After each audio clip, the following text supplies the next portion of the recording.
Eles riram, zombaram e disseram que ela não aguentaria nem uma semana. Mas hoje, a mesma mulher que foi ignorada no alistamento, carrega cicatrizes que fariam qualquer soldado se calar. Já deixa o like e se inscreve no canal e prepara o fôlego. Porque essa história vai te mostrar por que nunca se deve subestimar alguém pronto para lutar por todos.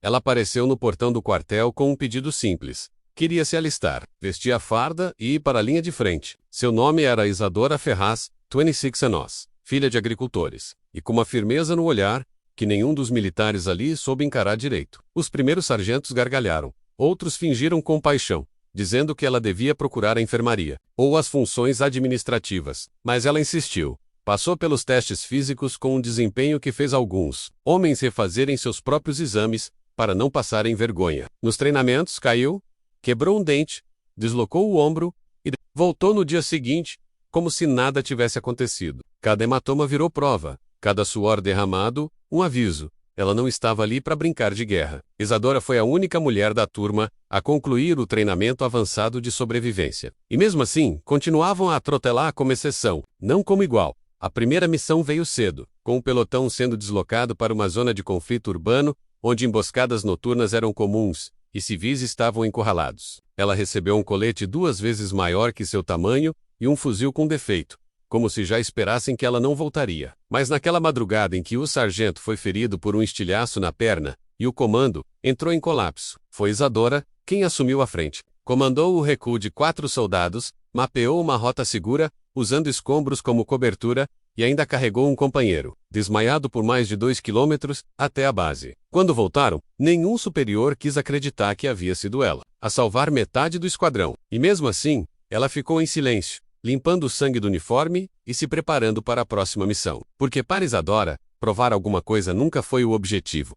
Sobreviver e proteger os outros era tudo. Com o tempo, começaram a perceber que onde ela estava, as baixas diminuíam. Isadora se tornou especialista em infiltração, inteligência e extração de feridos em zonas de risco. Aprendeu a decifrar padrões de minas terrestres, a prever movimentos inimigos apenas pelos sons ao redor, e a manter a calma quando todos já haviam perdido o controle. Nunca pediu reconhecimento, mas aos poucos, os boatos começaram a circular.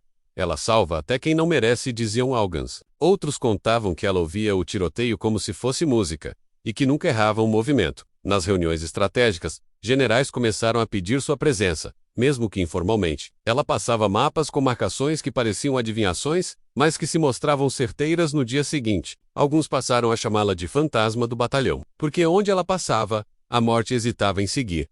Num confronto na selva de Tormena, o pelotão foi cercado por guerrilheiros usando táticas de guerrilha e emboscadas silenciosas.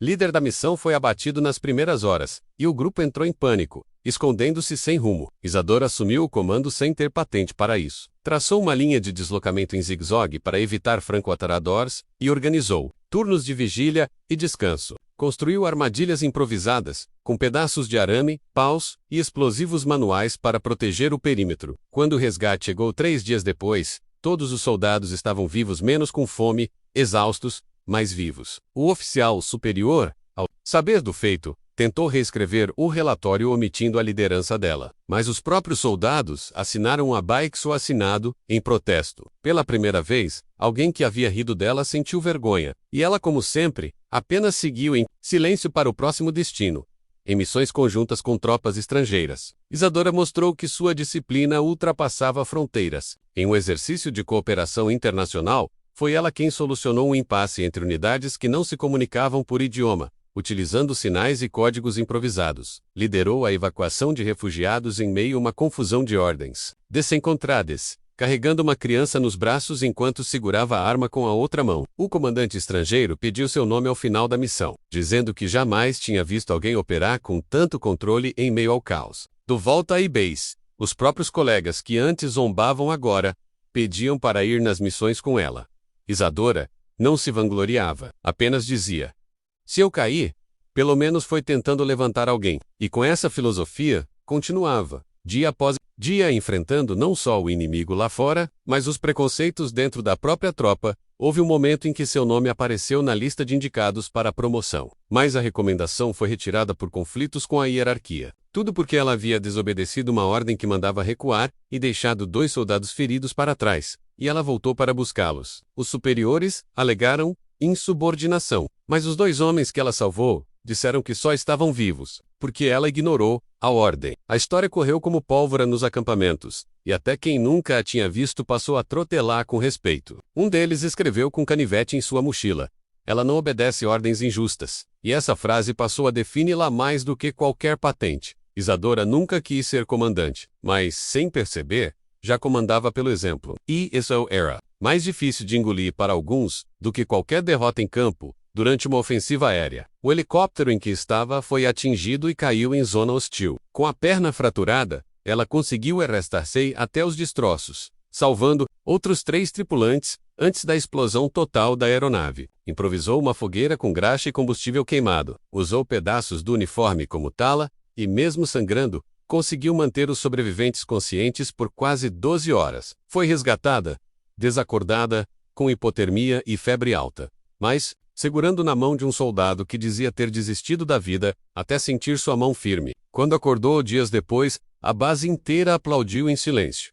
E ela, ainda deitada, respondeu apenas com um aceno, porque para ela, sobreviver nunca foi glória, era responsabilidade, mesmo entre soldados mais experientes. Era comum ouvir: "Se ela estiver conosco, temos chance." Em uma incursão onde a previsão era de 80% de baixas, Isadora propôs um plano de abordagem lateral, jamais testado. Funcionou. O número de feridos caiu drasticamente, e nenhum civil foi atingido. Pela primeira vez, recebeu elogios formais. E ainda assim, preferiu ficar na retaguarda, cuidando dos feridos, limpando sangue e repondo munição. Nunca buscou holofotes, mas eles a seguiam, e no refeitório, onde antes almoçava sozinha, agora se sentavam ao redor dela, soldados de todas as patentes, porque liderança verdadeira não se impõe, ela se conquista. E Isadora, a cada missão, conquistava mais que respeito, ela conquistava lealdade. Antes da última missão daquela campanha, alguns soldados escreveram uma carta ao comando, pedindo que ela fosse nomeada responsável pela segurança de uma coluna civil, que precisava ser.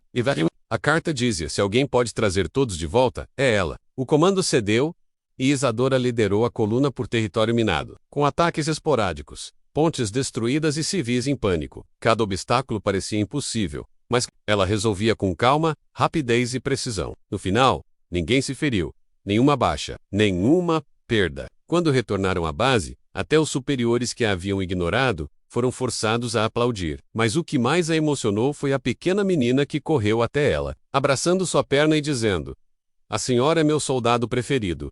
Ali, Isadora sorriu de verdade pela primeira vez em muito tempo, porque sabia que sua farda, enfim, tinha deixado de ser motivo de riso e virado símbolo de vitória. Se essa história te prendeu até aqui, deixa seu like e se inscreve no canal, porque agora começa a parte mais dura, quando até os aliados duvidaram da coragem dela. E mesmo assim, ela seguiu lutando como ninguém. O reconhecimento que Isadora havia conquistado no campo não foi suficiente para blindá-la das armadilhas da burocracia militar. Após retornar da missão com a coluna civil, foi transferida para uma unidade administrativa sob o pretexto de dar descanso. Mas bastaram poucos dias fora do combate para ela perceber que aquilo era punição disfarçada. Menos havia oficiais que não suportavam ver ela ser elogiada pelos próprios soldados. Mesmo tentando cumprir ordens, ela não suportava ver feridos, mal atendidos ou planejamentos mal feitos. Começou a se envolver com os mapas estratégicos, revisando rotas, sugerindo alterações que evitavam baixas. Quando suas previsões começaram a salvar vidas de longe, tentaram calá-la de novo, removendo seu acesso aos dados. Mas Isadora nunca precisou de tela ou satélite para entender uma guerra. E mesmo longe da linha de frente, ela seguia sendo a soldado que ninguém mais conseguia ignorar, o novo comandante da base. Um coronel rígido e obcecado por controle decidiu colocá-la sob vigilância. Isadora era vista como insubordinada, imprevisível, e ele queria um motivo para expulsá-la. Criou regras absurdas, exigiu relatórios diários, proibiu qualquer envolvimento tático vindo dela. Mas ela cumpria tudo, silenciosa, sem protesto, apenas com resultados. Um grupo de soldados a procurou em segredo, pedindo ajuda para uma operação que estava fadada ao fracasso por erro de planejamento. Ela analisou os dados em silêncio e redesenhou a missão com precisão cirúrgica. Quando o sucesso veio, todos sabiam que havia a mão dela ali, mesmo sem assinatura. O coronel soube também, e a chamou em sua sala. Disse que ela precisava lembrar seu lugar. Ela respondeu: "Meu lugar é onde mais gente sai viva."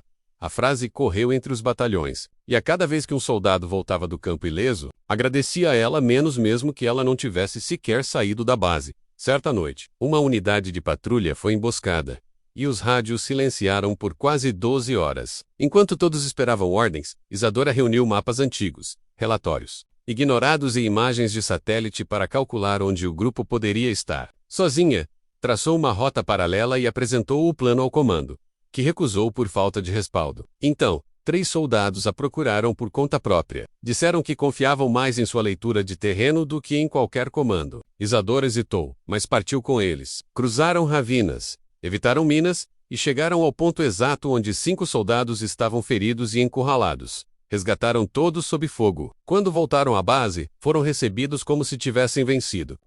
O coronel abriu o processo disciplinar, mas os superiores arquivaram tudo, porque os números eram irrefutáveis. Onde ela atuava, vidas eram salvas. E mesmo os que ainda a odiavam, passaram a temer perdê-la.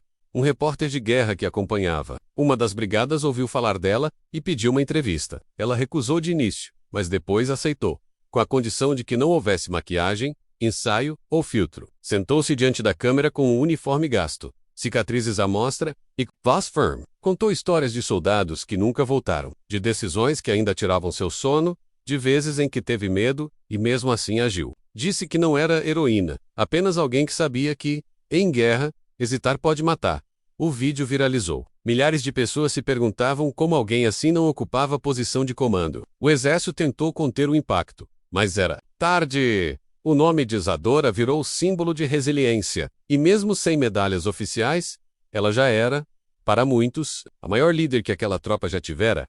A pressão interna começou a mudar. Um grupo de oficiais mais jovens passou a sair-lá como exemplo em reuniões estratégicas. Um curso de táticas de sobrevivência foi criado com base em seus relatos, mesmo sem ela saber. Soldados recitavam suas frases em juramentos informais, mas o alto comando continuava dividido entre promovê-la ou silenciá-la. Quando ela foi convocada para uma operação de alto risco em território estrangeiro, muitos acharam que estavam tentando se livrar dela. A missão parecia suicida. Resgatar reféns em um prédio cercado por explosivos, com tempo contado e pouca inteligência de campo. Isadora aceitou sem hesitar. Disse apenas: se for para morrer, que seja fazendo o certo. E partiu com uma equipe reduzida, montada por ela mesma. Aquela noite entraria para a história. Ela dividiu o grupo em células móveis, mapeou as entradas, desativou armadilhas improvisadas e invadiu o prédio, usando uma combinação de tática e instinto. Resgatou os reféns, neutralizou os alvos e saiu com apenas um ferido leve. O mundo assistiu ao resgate transmitido ao vivo por drones, e o nome dela estampou manchetes em jornais internacionais. O comando, encurralado pela própria eficácia dela, tentou promover um general que não participou da operação como o herói do dia. Mas os soldados que estiveram com ela se recusaram a mentir. Um deles declarou publicamente: se não fosse por ela, estaríamos todos mortos. Isadora não fez discursos, nem subiu em palanques. Apenas se sentou ao lado dos reféns libertos e ofereceu água, porque no final, era isso que ela sempre fez, menos cuidar. E ninguém mais podia fingir que ela era só mais uma. Mesmo com o prestígio em alta, Isadora começou a sentir o peso da guerra. À noite, escrevia cartas que nunca enviava, com nomes que só ela entendia. Nos corredores da base, seus olhos pareciam distantes, como se ainda estivesse no campo. Mas, que um novo recruta chegava, era ela quem primeiro se aproximava, dava instruções, ensinava como carregar o fuzil sem deixar doer os ombros. Alguns diziam que ela já não dormia mais, que vivia em vigília eterna. Outros afirmavam que ela dormia leve porque sua consciência estava limpa. Ninguém sabia ao certo, mas todos percebiam que mesmo esgotada, ela seguia firme. Porque havia entendido algo que poucos compreendem. Não era o inimigo que a motivava, e sim, os que ela ainda podia salvar. Numa visita surpresa do ministro da Defesa à base, Isadora foi chamada para receber uma medalha de honra. Recusou. Disse que medalha, que não impede sangue, é só adereço. O ministro, visivelmente desconcertado, tentou contornar, mas ela não cedeu. Em vez disso, apontou para uma lista de soldados feridos que ainda não haviam recebido tratamento adequado. Honre eles primeiro, disse. A frase circulou nas redes, ganhou manchetes e dividiu opiniões. Mas, dentro do quartel, ninguém mais duvidava de sua liderança. Era clara, direta, humana. E o que para muitos parecia insolência, para os soldados era coragem verdadeira. Afinal, Ela nunca teve medo de enfrentar o inimigo, mas também nunca tremeu diante da própria hierarquia. Isadora passou a ser convidada para treinar unidades especiais. Recusou várias vezes, alegando que o que sabia vinha da prática, não dos livros, mas acabou cedendo a um grupo de recrutas que insistiu pessoalmente. Criou treinos intensos, em campo aberto, sob chuva, com simulações baseadas em suas experiências reais. Cobrava duro, mas ensinava com empatia. Cada exercício vinha com uma história a menos, e cada história era uma lição de vida e morte. Os novos soldados a tratavam como mentora, e ela, mesmo cansada, parecia encontrar nova força naquele processo, porque ensinar era sua forma de continuar salvando. E todo aquele que aprendeu com ela, levava um pouco de sua coragem para o campo. Aos poucos, a base mudou. Os corredores ganharam frases dela pintadas nos muros. Lute por quem está do seu lado.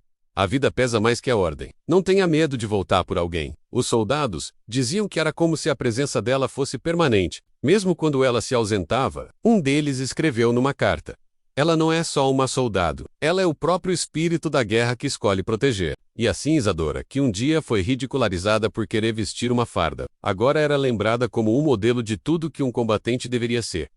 Ela não precisava mais provar nada, porque no coração de cada vida que ela tocou, a guerra já tinha sido vencida menos, e a vitória tinha o nome dela. Se você está aqui até agora, é porque entendeu que nem todo herói grita menos alguns, apenas voltam do campo de batalha em silêncio, carregando mais vidas salvas do que medalhas. Deixa o like, se inscreve no canal, e vem conhecer o desfecho da história de Isadora, a soldado que fez até os generais repensarem o que é coragem. Aos 40 anos, Isadora já não era apenas uma combatente, mas uma referência para 3 gerações de soldados. A guerra havia mudado de cenário, mas não de essência. E ela continuava ativa, orientando missões, liderando operações e reescrevendo protocolos. Embora tivesse sido promovida tardiamente, recusava condecorações com a mesma firmeza com que enfrentava as ordens equivocadas. Seus subordinados a chamavam de comandante moral, pois mesmo sem ocupar o cargo mais alto, era ela quem decidia o que valia ou não a pena em campo. Já não era preciso levantar a voz menos. Bastava um olhar, e todo o batalhão sabia o que fazer. A cada novo conflito, ela estudava o terreno como quem lê uma carta antiga, procurando onde estavam as falhas humanas por trás da geografia, e mesmo com o tempo corroendo seu corpo, sua mente seguia afiada, impiedosa, determinada. Durante uma missão humanitária em território instável, Isadora coordenou a evacuação de aldeias inteiras, enquanto drones inimigos rondavam acima. O objetivo oficial era apenas entregar suprimentos, mas ela sabia que os riscos reais iam além do que estava nos papéis. Detectou sinais de possível ataque antecipado, reverteu as rotas e redesenhou a extração com margem de segurança, que salvou dezenas. Quando os drones desceram, não havia mais ninguém nas zonas visadas. O comando superior a parabenizou formalmente, mas ela acreditou a vitória aos operadores de rádio que confiaram em seus instintos. Eu só escutei o que ninguém mais ouvia, disse. E assim, mais uma vez, sua intuição venceu onde a lógica falharia. Aquela missão garantiu que centenas escapassem da emboscada. Mas para Isadora, o maior feito foi não ter perdido ninguém naquele dia. No entanto, os anos de exposição à guerra cobravam seu preço. Lesões antigas se agravavam, e ela começou a sentir dores constantes nos ossos, na audição e na visão. Mesmo assim, recusava afastamento, dizendo que a guerra não dava licenças. O corpo médico insistia para que ela fosse transferida para um cargo administrativo permanente, mas ela dizia que ainda havia muito a ensinar fora das salas. Montou então um programa de instrução prática no campo, levando recrutas para simulações reais em terrenos difíceis. Ali, ela mostrava como o medo pode ser usado como ferramenta, e não como obstáculo. Dizia que o verdadeiro soldado não é o que atira melhor, mas o que hesita antes de matar. Essa filosofia provocava debates nos corredores e dividia opiniões entre os veteranos mais antigos. Mas a nova geração ouvia como se cada palavra fosse uma semente de sobrevivência, plantada diretamente no peito. Durante um exercício noturno, um deslizamento de terra prendeu parte do grupo sob escombros e lama. Em vez de aguardar o resgate convencional, Isadora coordenou uma escavação improvisada com cordas, pás e até cantis de alumínio. Cavou até os dedos sangrarem, até as unhas se romperem, até não aguentar mais, e só parou quando o último soldado foi retirado com vira. Os médicos quiseram levá-la direto ao hospital, mas ela recusou até ver cada recruta estabilizado. Só então desmaiou. Acordou com metade da base ao seu redor, em silêncio, como quem vela uma lenda viva. Um dos sobreviventes lhe entregou um anel de fuzileiro gravado com a frase: "Você salvou quem ainda não sabia lutar." Isadora sorriu, fechou a mão sobre o anel e disse: "Agora eles sabem." Era o fim de uma era, mas ela ainda não se dava conta. Pouco depois, veio o anúncio oficial. Sua aposentadoria compulsória havia sido aprovada. O Estado alegava desgaste físico, e por mais que tentasse resistir, dessa vez não havia escapatória. Aceitou a decisão com a mesma dignidade com que enfrentou cada guerra. Empacotou seus pertences, escreveu bilhetes de despedida e deixou sua velha farda dobrada sobre a cama da base. Mas em vez de se isolar, decidiu viajar pelos quartéis do país, contando suas histórias, não em forma de discursos, mas de relatos simples, diretos, sobre escolhas, erros e perdas. Repicha sempre quem quer mandar. Precisa primeiro saber o que custa obedecer. Era reverenciada como lenda, mas mantinha a humildade de quem sabe que nenhuma guerra tem vencedor absoluto. E aos poucos, sua presença virou um símbolo de mudança, não apenas na guerra, mas no que significava servir. Foi convidada a escrever um livro, mas se negou. Preferia que fossem outros a contar sua história, menos quem viu, quem viveu, quem aprendeu com ela. O grupo do Ex-Combatants criou então uma coletânea de relatos chamada O Caminho de Isadora, reunindo dezenas de episódios vividos com ela no campo. O livro se tornou leitura obrigatória em academias militares, e até civis passaram a estudar suas estratégias como exemplo de liderança empática. Ela não buscava fama, mas agora era personagem de documentários, matérias e até roteiros. T-Cinema, um produtor, quis romantizar sua história, mas ela impôs uma condição: se eu não puder mostrar os mortos, então não me mostre viva. O filme nunca foi feito, e isso só aumentou sua lenda, porque mais do que heroína, Isadora se tornara espelho, e nem todo mundo suportava se ver nele. Aos 60 anos, vivendo numa chácara afastada, mantinha uma rotina simples entre livros, treinamentos voluntários e visitas de veteranos. Recebia cartas de soldados que ela havia ajudado décadas antes, menos algumas com fotos, outras apenas com agradecimentos. M.Su Jardim construiu um pequeno memorial sem nome, com cruzes de madeira para cada combatente que não voltou. Dizia que era a única cerimônia que fazia sentido. Os mortos não precisam de aplausos, precisam de memória. Às vezes, sentava-se diante das cruzes, em silêncio, com a mesma expressão de quando voltava do campo. Ninguém sabia ao certo o que ela pensava, mas todos que a visitavam saíam diferentes, porque conversar com Isadora era como reviver a guerra, mas também como entender por que ainda vale a pena lutar. Numa manhã de outono, seu corpo foi encontrado na cadeira da varanda, coberto por uma manta e com um caderno no colo. Uma frase escrita à mão. Voltei do campo de batalha, mas nunca saí dele. O enterro foi silencioso, sem desfile, sem salvas, apenas soldados, veteranos e jovens, se revezando para carregar o caixão. Não houve orador oficial, mas um antigo recruta pediu para falar. Subiu numa pedra e disse: "Ela salvou mais do que vida. Salvou em nós aquilo que ainda acredita no ser humano." As palavras ecoaram por entre as árvores, e todos, mesmo os de uniforme rígido, choraram, porque ali não partia apenas uma soldado. Partia um capítulo da história. Semanas depois, a base onde tudo começou foi renomeada em sua homenagem. E num dos muros, pintaram a frase que ela nunca quis que fosse lema, mas virou símbolo. Riram quando pedi uma farda menos, mas pararam quando voltei do campo de batalha. Hoje, quem entra naquela base precisa passar por esse mural. Antes de vestir o uniforme, cada novo combatente lê aquelas palavras como ritual de passagem. Isadora se foi, mas sua presença vive em cada soldado que escolhe carregar os outros, mesmo quando o peso parece demais. Porque ela ensinou que farda não é traje, é compromisso. E ninguém jamais esqueceu isso depois de lutar ao lado dela. Sei essa história te tocou? Compartilhe, deixe seu like, se inscreva no canal e mostre ao mundo que coragem também usa trança, cicatriz e farda justa. A guerra nunca mais foi a mesma depois de Isadora Ferraz.